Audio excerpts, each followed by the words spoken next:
Assalamu alaikum, dear students of class 8. According to lesson plan, we are going to read the poem The Sea today. Lesson 6, The Sea. The writer is James Reeves. Before reading the poem, we have to know about something about the poet James Reeves. Now read about James Reeves. The Sea, সমুদ্র, লেখক হচ্ছেন James Reeves. James Reeves was born in 1909 and he was died in 1978. James Reeves জন্মেছিলেন 1909 সালে, মারা গেছিলেন 1978 সালে. Was a British author. তিনি ছিলেন একজন ব্রিটিশ লেখক. Principally known for his poetry. বিশেষ করে তার কবিতা লেখার জন্য তিনি ছিলেন জনপ্রিয় ছিলেন. তাকে সবাই চিনতেন তার কবিতা লেখার জন্য. Plays, নাটক and contributions to children literature এবং শিশুদের সাহিত্য লেখার জন্য যে বিখ্যাত. কন্ট্রিবিউশন মানে অবদান, তার বিভিন্ন লেখাকে বলা হয় contribution. His books include anthologies for both adults and children. তার লেখা কবিতা সমগ্র তিনি লিখেছিলেন বড়দের জন্য, প্রাপ্তবয়স্ক এবং বাচ্চাদের জন্য. He was also well known as a literary critic and broadcaster. তিনি ছিলেন একজন বিখ্যাত সমালোচক এবং তার সঙ্গে সঙ্গে একজন বড় কবিও. দ্য সি, সমুদ্র, জেমস লিভসের লেখা.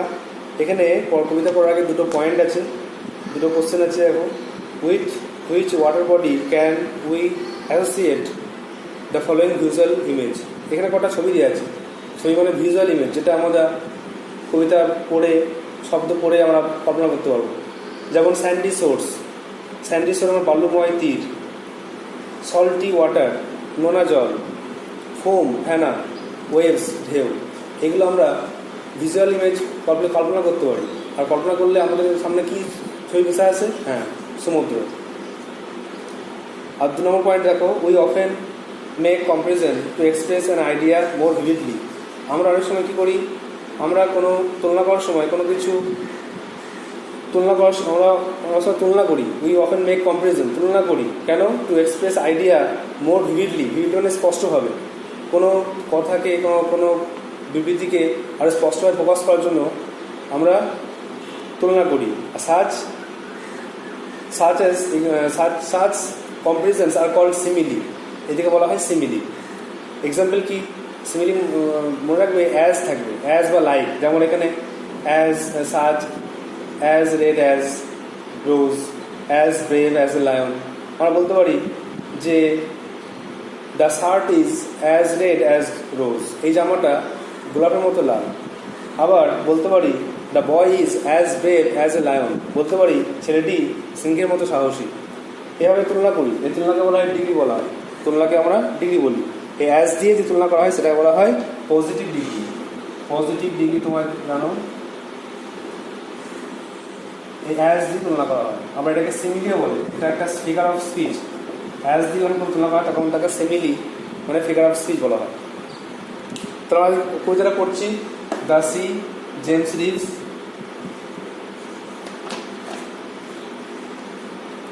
কবিতাটা পড়ার আগে একটুখানি বলে দিই এই কবিতাটা দুরকমভাবে পড়া যায়. কীভাবে পড়া যায়? এখানে কবি কেন তুলনা করলেন? এরকম গোলাপের সঙ্গে, লাল রঙের সঙ্গে গোলাপের, আবার সিংহের সঙ্গে সাহসিকতার তুলনা কেন করলেন? এখানে তুলনা আছে. এখানে কবি সমুদ্রকে তুলনা করছেন একটা কুকুরের সঙ্গে. কুকুরটা আবার ক্ষুধার্ত কুকুর, খুব হাংরি ডগ.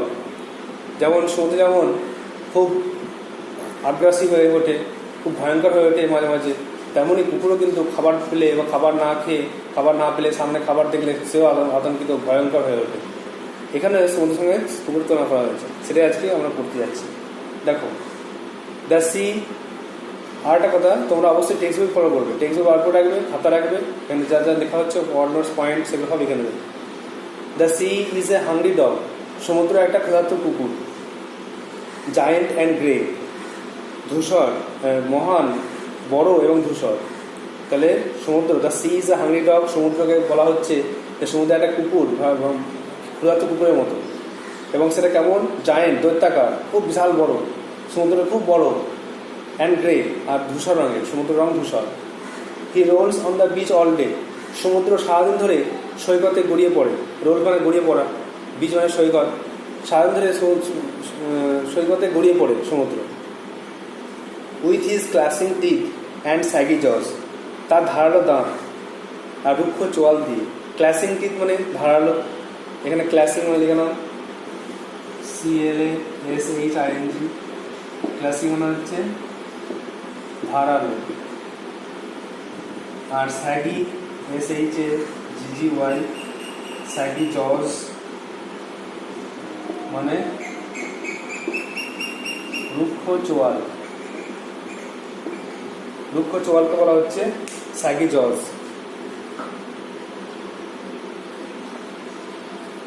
তো বলা হচ্ছে যে সে সারাদিন ধরে সৈকতে গড়িয়ে পড়ে তার ধারালো দাঁত আর রুক্ষ চোয়াল দিয়ে। আওয়ার আপন আওয়ার হি নজ, ঘন্টার পর ঘন্টা সে চেবায় পাথরগুলোকে, সে যেন চেবায়। নজ মানে চেবানো, GNAWS, নজ মানে চেবানো। ঘন্টার পর ঘন্টা সে চেবায়, সারাদিন ধরে আসে পড়ে আর চেবায়। দ্য রামলিং টামলিং স্টোনস, গুড় গুড় করে গড়িয়ে পড়া পাথরগুলোকে। রামলিং টামলিং মানে গড়িয়ে পড়া, গড়িয়ে পড়া পাথরগুলোকে এসে চেবায়। অ্যান্ড বোনস বোনস মোনস, আর মনে করে হাড় হাড় হাড়, সে পাথরগুলোকে হাড় মনে করে আর সেগুলো চেবায়। কুকুর যেমন কোনো খাবার টেবিলে একটা শুকনো হাড় পেলেও সে অনেকক্ষণ চিবিয়ে চিবিয়ে খায়, সে সেটাকে নিয়ে আনন্দ করে, সেটা নিয়েই সে খাওয়া তার পেট ভরে যায়। তেমনই এখানে সমুদ্রেও যেন কুকুরের মতো সে সারাদিন ধরে ওই পাথরগুলোকে হাড় মনে করে চিবিয়ে যাচ্ছে। দ্য জায়েন্ট সি ডগ মোনস, দৈত্যাকার সামুদ্রিক কুকুরটা গর্জন করে।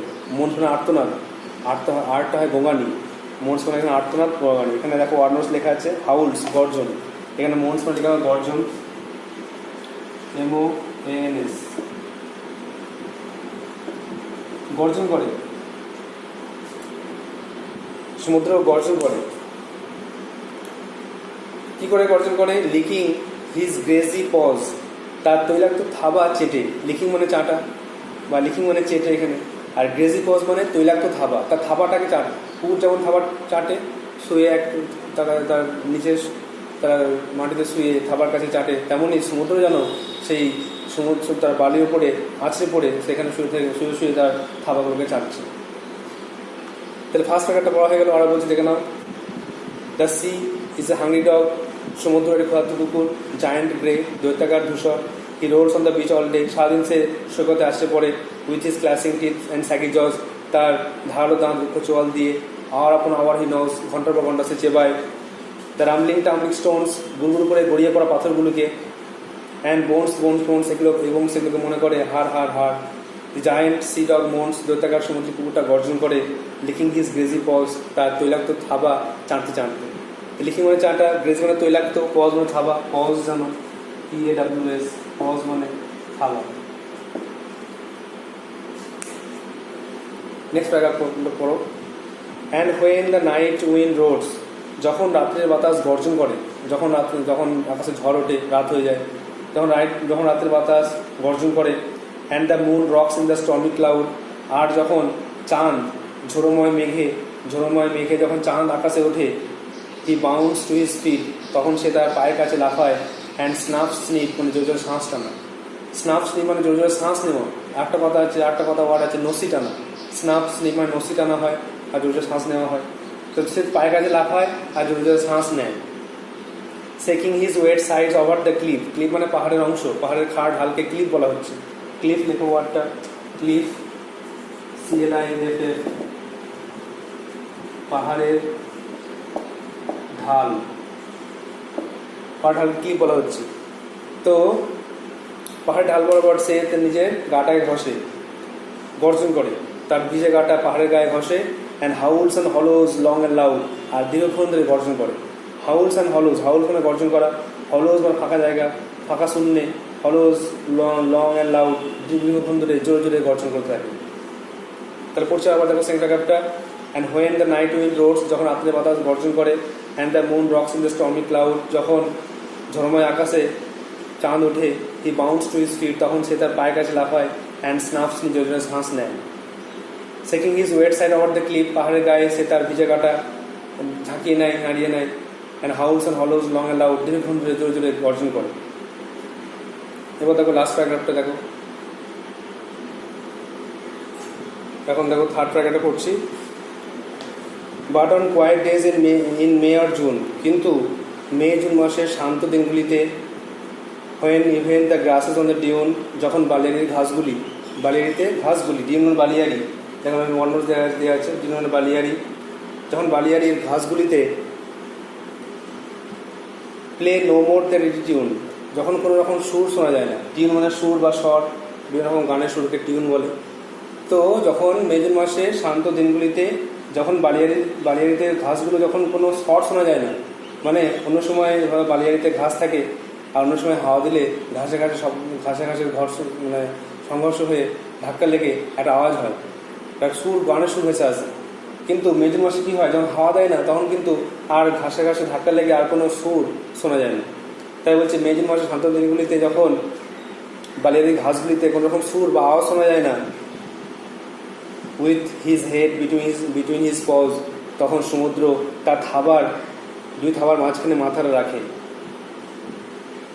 রেখে কী করে, হি লাইজ অন দ্য স্যান্ডি শোর, মাথা রেখে সে ওই স্যান্ডি শোর মানে বালুময় তীরে শুয়ে থাকে, সমুদ্র বালুময় তীরে শুয়ে থাকে। তখন সে কিন্তু আর আছড়ে পড়ে না, ভয়ানক রূপ ধারণ করে না।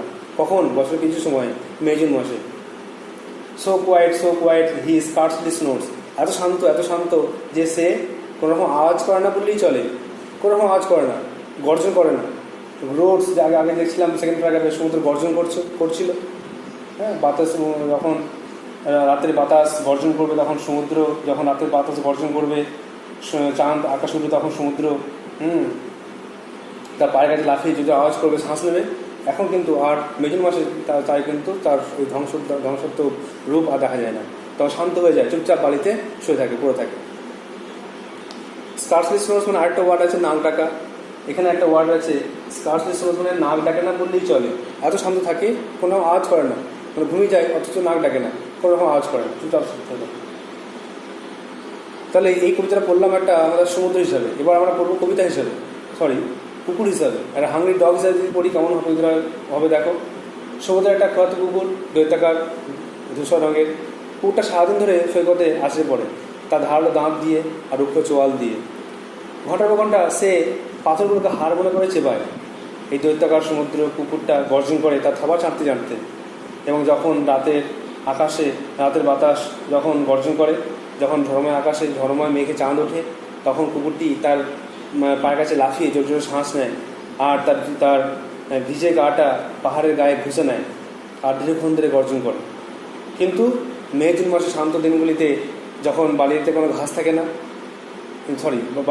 বালির ঘাসে যখন কোনো রকম সুর শোনা যায় না, কোনো রকম সুর শোনা যায় না, তখন কুকুরটি তার মাথাটা থাবার মাঝখানে রাখে আর বালিতে চুপচাপ শুয়ে থাকে, এত শান্ত যে সে কোনো রকম আওয়াজ করে না বা কোনো নাক ডাকে না বললেই চলে। কিছু ওয়ার্ডস দেওয়া আছে দেখো নেক্সট পেজে।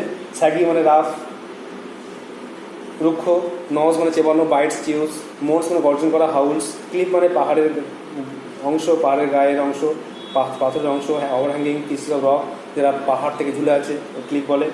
ডিউন মানে হচ্ছে বালিয়ারি, hill of wind blown sand, বাতাসে বালি জমে তৈরি হয় যেটা। আর স্নোর্স মানে হচ্ছে একটু ব্রেথ ডিউরিং স্লিপ, ঘুমানোর সময় যা কর্কশ আওয়াজ করা সেটা। তোমরা অবশ্যই কবিতা বারবার ওয়ান্স মুখস্থ করে, এগুলো মুখস্থ করে খাতায় লিখে মুখস্থ করবে, কবিতা তৈরি করো। নেক্সট দিন আমরা এই কোশ্চেন অ্যাক্টিভিটিগুলো নেক্সট দিন আমরা এইটা নিয়ে আলোচনা করবো। Thank you.